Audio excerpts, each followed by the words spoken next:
What's up, baby? Welcome to Re-Frag. I'm your host, Drew Face, and this is... I'm Scooter, and we're going to be back for 2 times again this week. I hope you guys enjoyed last week.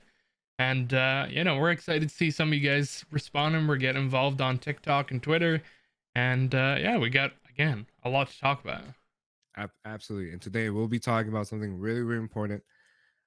It's mental health, right? Mental health. Recently, two highly influential and one great esport player, they've been a little more open about the mental health struggles they've been through, and one of them is Optic Scump. And unfortunately, Scump has been really, really feeling it, especially since Optic is still doing pretty good in Call of Duty League, but they're not as dominant as the old days, right? He's been a little more transparent about his fans, which is everything he does. They hate, they love, and it seems like he's being under the microscope is a little uncomfortable for him. How do you feel about competitive players and social media nowadays affecting mental health, Scooter? I mean, obviously, it's not like the good old days where very little people even thought Twitter was relevant. And Twitter is like the main hub of esports now, and it's nice to see people sharing their genuine feelings. It does build that connection on a personality base for a player, but at the same time, I can't believe we're in 2021 and there's still a lot of teams that need to catch up on the having mental coaches. Yeah, it's tough because they're more so than ever. Players are overexposed. Competitive players are overexposed, especially in esports where, and there's the audience is a little younger, so they're not as trained or as sensitive to other people's emotions. They're actually the opposite. They're desensitized. They'll tell you everything. They'll tell you like your mom sucks, or like even way worse stuff. They'll tell you like why are you getting paid to like whiff shots and stuff like that. And it takes a toll on you because it's not just one person, right? It's like hundreds and hundreds and hundreds of people just hating on you constantly every day, and it's tough, man. It's really hard. Yeah, and I mean, I think we're also getting into not a dangerous zone, but potentially dangerous where we're kind of starting to reach out to older audiences too with esports. And even, for example, like what we talked about last week with the FaZe magazine, Yeah. that's going to bring a lot of eyes to the FaZe players, not even from esports fans. You just got yourself on the cover of probably one of the most, like, if you like sports, you probably know what the magazine is, right? Yeah, Sports Illustrated is like one. It's like almost an institution in sports, right? That magazine's been around for almost 100 years, and yeah, it's like now like esports is becoming more legitimate in the mainstream eyes in the Western world. It's like, hey, like older audiences are gonna come and tune in. They're gonna see how like transparent and interactive uh esports players are, and like athletes don't even get this much access for media, right? Access still have like media athletes still have like some type of privacy, whereas like esports athletes don't, right? Esports athletes are there, they're right in front of you, they're directly right in front of you. You can interact with them, and they feel more human than most athletes are like, still there's like a little barrier because they're all media trained. Well, they all know when to ignore stuff. PR, there's a ton of PR training, but that's because sports has been around for literally hundreds and hundreds of years, whereas like esports is still in its infancy in comparison. So it's tough, man. It's really hard. It takes a psychological toll because every you play video games every day and you become more accessible every day, whereas like pro basketball players, they don't get like, maybe like a pro basketball player will play in like a pro am league, like an amateur league once in a while, but like you can play against an esport pro every day if you're in like a high rank and competitive. You get to watch them every day because that's their job. You get to see them practice every day if you want to, and it's hard. It's like that kind of overexposure really takes a toll. And I think Scum makes a point. It's like you become a punching bag. You really do become a punching bag every day. It's tough. It's something that I think it needs to be spoken about more often, and it's not spoken about enough. People just glance over it. They're like, these guys are over. They're really overexposed compared to most any other competitive thing. Even like tennis players, like the most like one-on-one intimate sport. It They're not as exposed as like Scump is. Scump is in front of your face every day on YouTube, every day on Twitter, every day, playing Call of Duty every day, and it's hard. It's really hard. I feel so bad for him because it's like I can't help it but feel bad for him. It's because I don't know what type of messages he gets, but it's enough. It's a lot, and it's enough. Oh yeah, and I mean from well, 2 points. One of them being, to go off what you just said, is like, I know from being an editor, when I've said stuff when I've worked for like Mo, I still do, but obviously in the past, Mhm. um, I've gotten death threats for making like a video that maybe people didn't respond to as well, or I've literally got death threats from banning somebody in this Twitch chat. Like, people are fucked, and to think of how many eyes compared to like, if I scaled that up, I can't imagine dealing with that. That'd be horrible. And Yeah, it would be absolutely trash. and second of all, that when we were talking about like the like basketball players and stuff, the a big thing too is where you look at esports. Some of these kids, now obviously we both know Scump has enough money to probably retire right now and live out the rest of his life. Right. But there's a lot of players that receive the same bashing, that are young, very new to esports, and a big worry of theirs is if they get dropped, they don't have enough money to just retire yet. Whereas a basketball player could probably play one season in, be pretty set for the most part. Like, whereas like esports, there's that, like we were talking about last week, that turnover of players. It's so It's high that, high. It's yeah, very high. and that's another stress factor. And sure, it's not really publicly forced onto them, but all this negativity adding to that stress and adding to the potential of, playing worse because you're mentally down, and that turnover rate gets even higher and higher. And that's where teams like Complexity have done an amazing job bringing in like full, they brought in the Dallas Cowboys, all their gym trainers, their mental health trainers, they brought in like physical trainers and all that. And a lot of teams need to catch up. There's a lot of big teams that, might have one person for an entire org. Yeah, like I remember 100 Thieves. They have like I think it's Edward.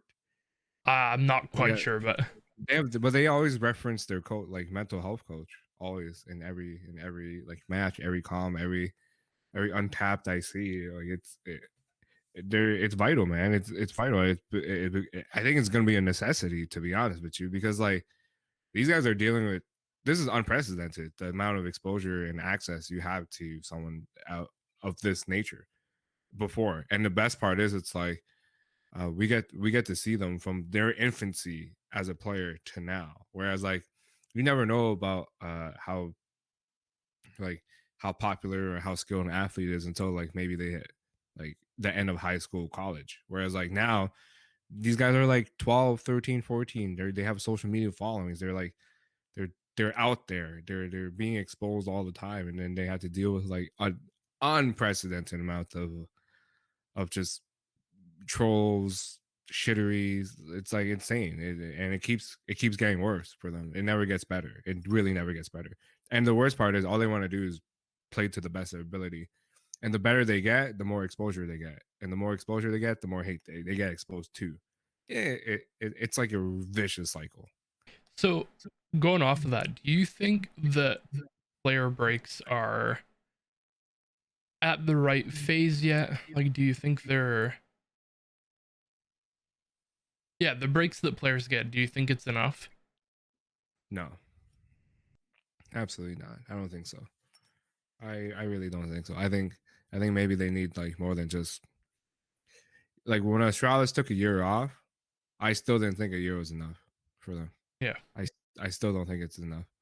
When it's just a lot. It's just a lot what they're doing because like there's no buffer. There's no buffer from like from the media from people on Twitter to a player. It's just it's I don't know, man. It's a it. I've never encountered a situation like this where like in sports a player will take a sabbatical. 1 year would be enough, right? 1 year enough. They'll come back. Even like comedians, like they'll they'll do the same thing. They'll take a break. They'll come back for a year, and they're okay. But like I think with esports, it's constantly following them. they the workload they have to do. Content creation is like 24/7 almost, Yeah. right? They have to constantly stream. They have to upload footage. They have to be under the spotlight every time. And it's like it sucks because like there's no proper way to make revenue in esports yet. Sponsorships aren't that great yet. And I hope that one day it'll match like sports one day because maybe when it hits that point, they don't have to stream all the fucking time. Yeah. Imagine you're scrimming, right? And then you still have to stream after you're done scrimming. Yeah, and that's the big thing right now. Like you said, when even when they do get these year breaks, or even like the summer breaks, for example, in Rocket League, um, they have to stream. Yeah, If they they have don't to. keep the relevancy up, at least in a community base, they're worried about one, if they get dropped, they're going to be Yeah. nobody. So they need to keep their own fan base up. It's tough, dude. Basketball players, at least they have like a 3 4 month off season, but they don't have to play basketball. They can relax. They can sit down. They can put the phone down. They can spend time with their family. When you're an esports player, when your pro season is done, you still have to keep playing the game every day, and it's exhausting. This burnout is exhausting. I think Mark Cuban said it best. It's like one patch can change. Like imagine being like a pro player. One patch can ruin your day. Can literally ruin everything about your skill set, everything you built, all the hours you put in. One patch can ruin it. That's insane. Like not even basketball has that rule. That it took like 15 years for Hacker Shack to happen, right? And like Yeah. that only happened because like everyone was doing it now. But whereas like a meta in a meta in let's say Valorant, like if there's enough people complaining about it on Twitter, your character might get nerfed, and that's it. You don't have you're out of a job. I mean, You're literally there's a really good example of that being when the original op change happened in CS:GO. Kenny S was irrelevant for maybe a year and a half, 2 years. He was still a good player and he still kept this spot, but he also just he just you know he didn't show up. yeah, it wasn't the same. Like he wasn't the same at all anymore. And yeah, it's tough, man. The burnout's insane. But like another thing too about mental health, even like I was like even T Pain's going through it, right? T Pain was saying talking about how he was depressed from being successful with auto tune.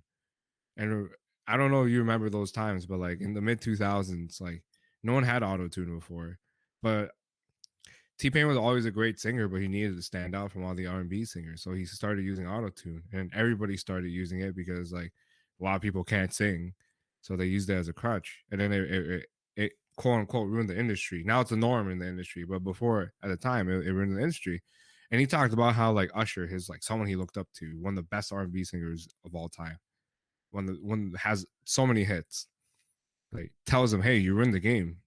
Like you ruined the game for R&B because now everybody can sing, right, with Yeah, auto tune." And that it made him depressed. Like after his first album, he never really like he made like 2 or 3 other albums, but like he never was happy in the spotlight. He was never happy again. And then he thank God with social media, thank God with Twitch, people are starting to love T Pain again because he's an awesome guy, like yeah. all accounts, super happy, super positive, makes great music, just enjoys like everybody's having a great time jamming out on his stream. And like I'm glad that he's happy. But that like it's insane. Like you do well in your job and you get more hate. You don't get appreciated.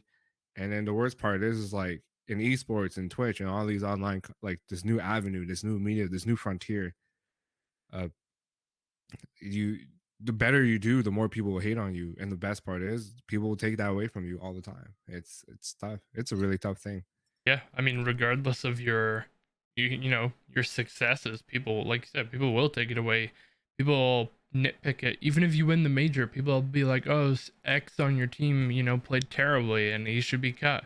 And it's like, we just won a major. What else do you want from them? He obviously played roles behind the scenes. Stats don't tell everything, and that's the big problem where fans don't look at everything. They just look at KD. Yeah, they just look at KD. They just look at whatever satisfies their narrative, right? So it's tough.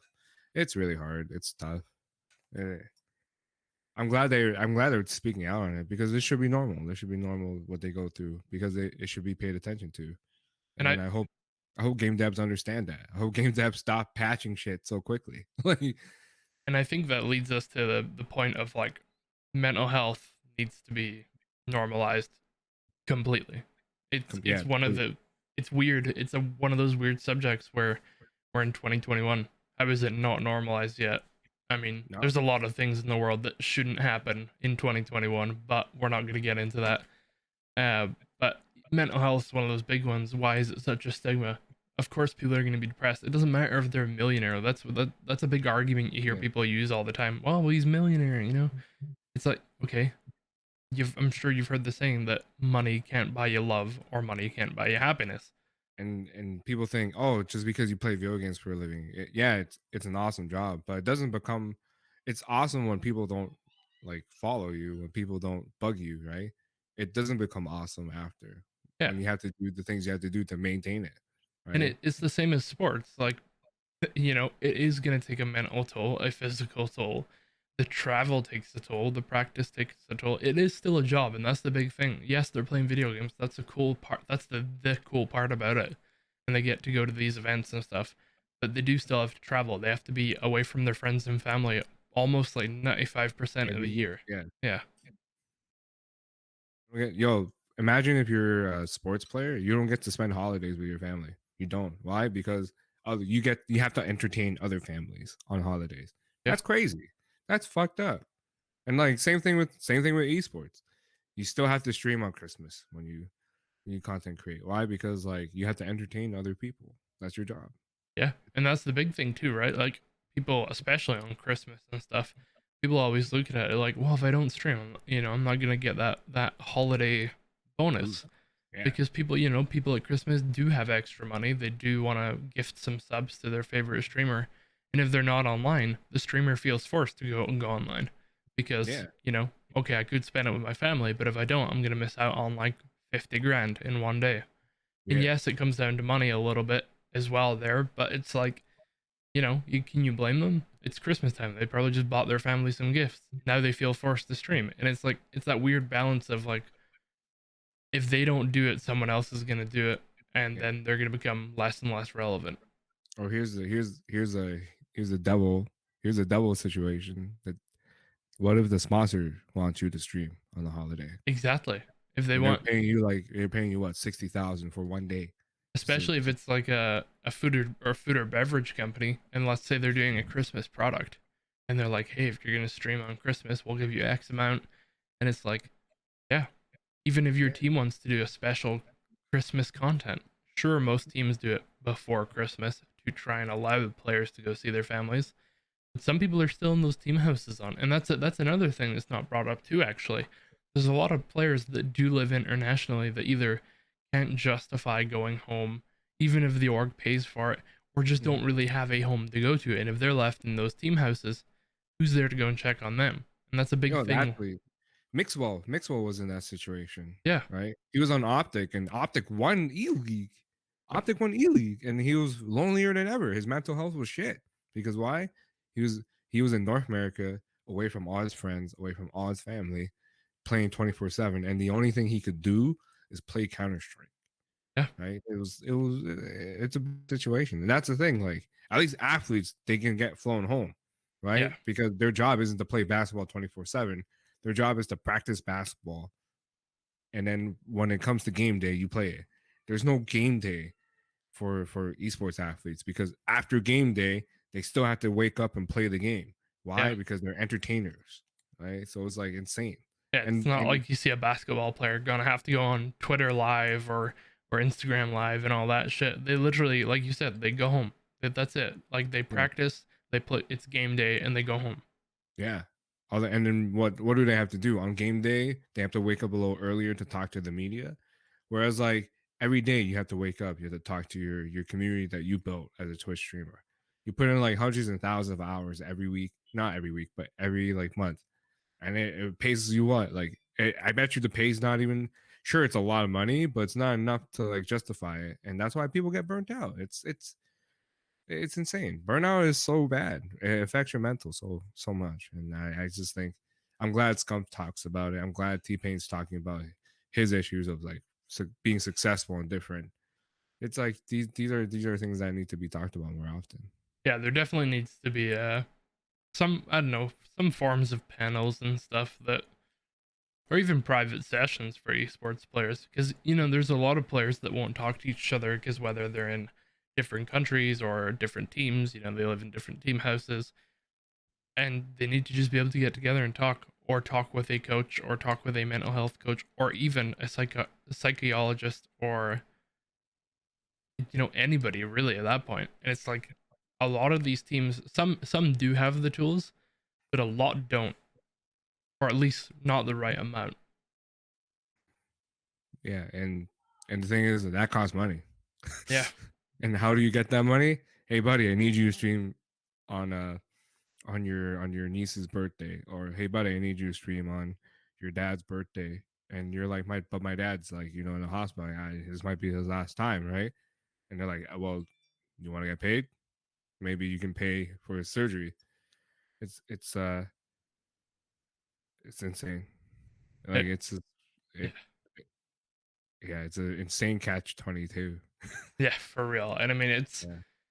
hopefully we see some changes. I definitely want to see some in the esports side of things. I do want to see a lot more player breaks. I think, because that's the thing, right? Even from a viewer's point of view, if there was more player breaks and just like maybe take away one of the big tournaments and make the other two bigger, a viewer's gonna love that. There's pro league seasons. Well, what about sponsorships, right? What about sponsor? Like maybe they have media obligations. It's like we need you to stream. We need this tournament to happen each time every year, because like that's how TV deals work.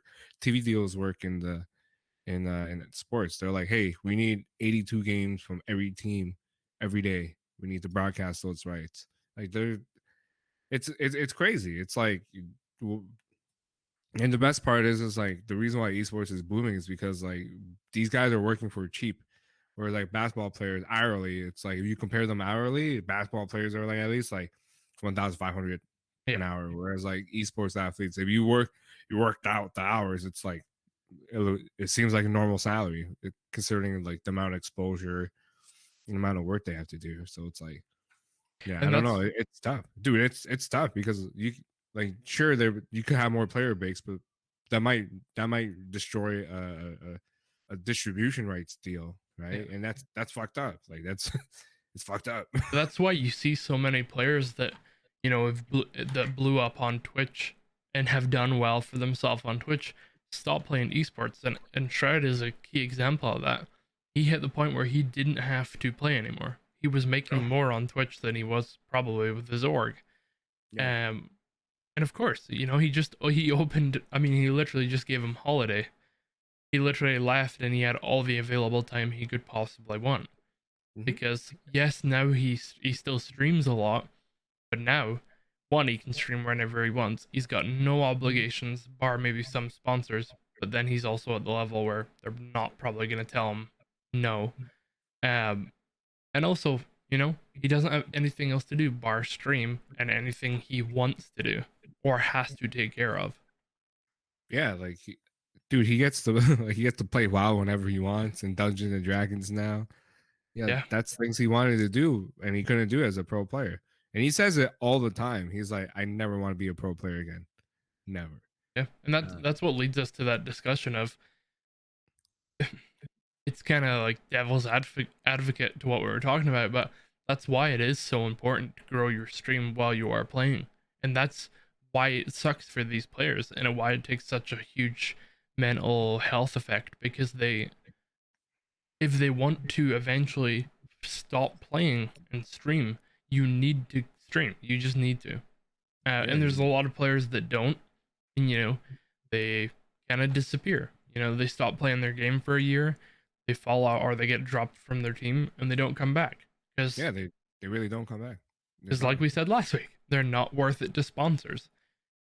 Maybe paying their contract by like their buyout, it's not worth it because they don't stream. All they are is a player, and that's the tough part. And that's where this mentality of I have to stream because it's my community, but there's also that mental health factor. And that's why Yeah, we see so many people coming out being like, I'm just feeling like shit. yeah. And I'm glad they're talking about it because this has to change. the 24/7 work cycle is not, it's clearly not healthy. It doesn't work. Like it doesn't work for the player. And now like we're seeing it affect like starting to affect everybody, or at least they're starting to be more open about it because enough's enough. Yeah. Yeah, it's hard, man. But yeah, I mean, I hope there's a big change, and I hope people start to realize it. I hope people like I hope like sponsorships become a little easier to get, because I know like right now if sponsorship deals were better and bigger, man, I don't think I think I would think we wouldn't be in this situation. There would definitely be a lot more tools to deal with it, even if it did happen. But I think that's the big thing we're seeing. We are slowly seeing esports grow and grow, but I think we'll have to see what esports holds for us in the next couple of years. Yeah, And speaking, hopefully. sorry, go ahead. Yeah, and hopefully it's hopefully it's enough to not end this mental health crisis among content creators and influencers, but I hope it's enough to at least minimize it to where it only affects maybe 1 or 2%. Yeah, Yeah. definitely think this topic will definitely come up in a future episode. I'm sure we'll probably, you know, I'm sure a situation like Scumps is going to come out again, and we'll probably talk about it again because, this is the one topic that if we make 20 episodes on, I'm okay with because it needs to be spread as much as possible. And the best part is it's like it will never end. This will never end. Yeah. But one thing that will end is going to be this episode. uh, Perfect segue. But thank you guys for watching. Obviously, Drew and I will be back with you guys on Friday. And hope you have a good rest of your week. Don't forget to follow us on Twitter at the Re-Frag TV. Don't forget to check out all the lovely links in the description. And yeah, we'll see you soon.